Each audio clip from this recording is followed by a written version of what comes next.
કેતનભાઈ આપણા ફોલોવર્સ માટે આજે શું ઓફર લાવ્યા છો? આજે આપણે લઈને આવ્યા છીએ સિંગલ બેડ ની અંદર જે સિંગલ ની બેડશીટ આવે તેની અંદર આપણે કોમ્બો સેટ ની અંદર લઈને આવ્યા છીએ આજનું ન્યૂ કલેક્શન આપ જોઈ શકો છો। આમાં તમને એક સરખા 2 પીસ બેડશીટ ના તેમજ 2 પીસ ઓશિકા કવર ના મળશે।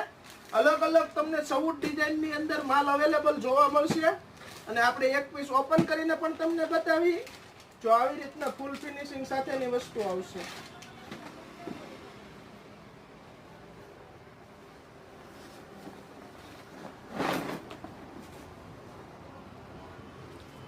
ફૂલ સાઈઝની 2 સિંગલની સેટીના ઓસાડ તેમજ 2 ઓશિકાના પિલો કવર સાથેનો કોમ્બો સેટ આવશે અને તે મારા કસ્ટમર મિત્રને માત્ર ને માત્ર 599 રૂપિયામાં આપી દેવાના છે।